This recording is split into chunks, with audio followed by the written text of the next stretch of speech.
Today, we're going to be ranking every single Diary of a Wimpy Kid book, and we're going to be scoring them from 1 to 10. So let's get started. The original's really good. It's one of the most relatable books in the series. It started it all. All the characters are pretty good. The ending's good, most of the story's good, but it's definitely not my favorite book in the series. I'm going to give this one a 7 out of 10. It's really good, but it's nothing too amazing. Roderick Rules is a classic, but I don't think it's as amazing as everyone says it is. In my opinion, it's just a good book. This is going to annoy a lot of people, but I'll give it a 6 out of 10. The Last Straw is probably my favourite out of the first three. His dad wanting to send him to a military school is just an interesting story, and I think it's the most creative book out of the first three. I'll give it an 8 out of 10. Not the best, but very good. Dog Days is just really bad. I honestly have no idea why people like it so much. Nothing fun or exciting happens, and the book is really boring. It's just not good at all, but some of the bits are okay, so I'll give it a 1 out of 10. Ugly Truth is pretty good. It's entertaining and fun, and we get to see more of Greg's family, which I really like. I think this one is an 8 out of 10. The parts of Cabin Fever where the family is stuck inside is great, but I wish it would have been more of the story instead of the last few pages. But Cabin Fever is really good, and I'll give it a 9 out of 10. Third Wheel is one of the most underrated books in the series. I honestly have no idea why people don't like it. We get to see more of what happened to Greg before he started writing journals, and that was very interesting. We also get to see more of his family, like Uncle Gary, and I find the story pretty entertaining.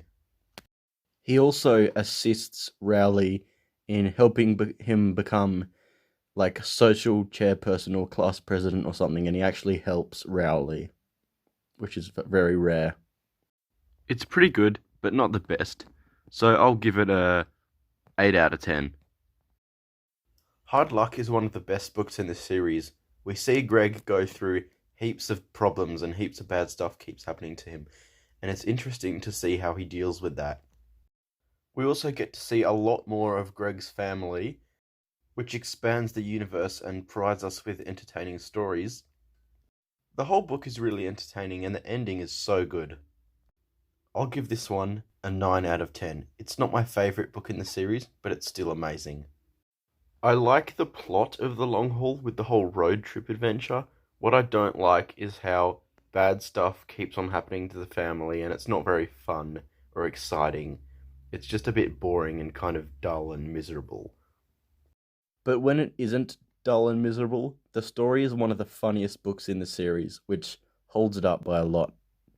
But it's still not great. 5 out of 10. Old School is my second favourite book in the series, and one of the best books in the series, if not the best. I mean, you have to like Old School.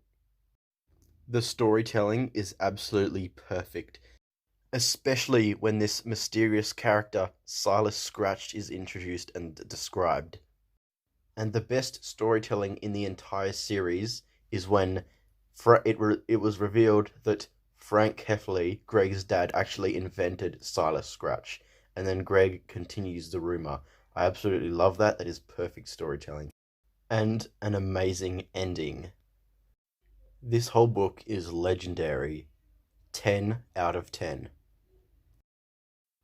Double Down is pretty underrated. I like most of it. I honestly think it's a pretty good book. Everyone complains about how the story is all over the place. I actually like that. If you've been watching my videos for a while, you might know that I say, when I'm talking about Double Down, I say, it's a complete mess and I love it. The storytelling isn't the best, but it's still pretty good. 7 out of 10. The Getaway is also pretty good. I've got a lot of fond memories of reading this book when it came out. I love the whole tropical island storyline and the Heffleys on holiday, and it's really fun to read about them going through a lot of stress as they try and pack and get on a plane on time in a peak holiday period. And the things they get up to on the island is really entertaining to read about, and the ending is just really action-packed, and I like it. However, I'm not a fan of how, unfortunate things keep on happening to the Heffleys. They keep going through bad luck. I don't really like reading about that. I want them to have a good time, and they don't really have a good time throughout most of the book. But at the end of the day, it's a really good book that doesn't get talked about enough. I'll give it an 8 out of 10. The Meltdown is an excellent book. We get to see more of Greg's neighborhood, which I really love, and we also get to see a full-on neighborhood war, and a lot of exciting and fun stuff happens in this book, which I love. And that scene where Greg and Rowley are lost in the woods is just amazing. That's one of my favorite moments in the series. It's just spooky and great. 10 out of 10. Wrecking Ball was a great book up until the ending. It's really fun to read about all the crazy stuff that happens to their house, and it's very interesting to see the new house that they want to move to. Unfortunately, the ending is terrible. A hot tub falls through their house, so they can't move houses. It would have been way better if they did end up moving to another neighborhood. Then it would have been a fresh start for the series, and it would have been way better. The ending just feels really last minute and forced, and I really don't like it. I love most of the book, but the ending holds it back by a heck of a lot. I'll give it an 8 out of 10. It could have been a lot better if they ended up moving. The Deep End is the best book in the series. I do not care what anyone says. It is ridiculously underrated and packed full of fun and adventure. Anyone who says this book is just another copy of The Long Haul and just another road trip does not know what they're talking about. They go to a caravan park in an RV this time, and it's completely fresh and completely different to anything we've seen before. I love this book, and it is my favourite book in the series. It has an action-packed, amazing and happy ending which feels very deserved. The ending is very satisfying and the whole book is amazing. 10 out of 10. Unfortunately, Big Shot is a complete step down from Deep End. I know everyone says it's a step up, but it's not, trust me. The fact that Jeff Kinney wrote a whole book focusing on sports is kind of laughable, considering Greg hates sports. The whole book is just extremely dull, long, boring, and does not offer anything entertaining at all, in my opinion. I know a lot of people love it. I mean, it's fine, I guess. Maybe I'm overreacting a little bit. But in my opinion, the only good thing about this book is the ending. The rest of it is just really uninteresting. And I just don't like it very much. I know a lot of people are going to disagree, and I know a lot of people love it. I mean, if you like it, that's fine. I totally understand. But if you think it's better than The Deep End, I strongly disagree with you. I really don't think it's better than The Deep End. I'm sorry. So, what should we rate it?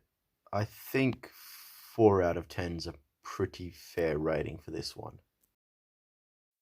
Diaper Overload's pretty good. It's great to see more of Roderick and his band, and the story is pretty entertaining. It does get a little bit boring sometimes, but I think for the most part it's pretty good.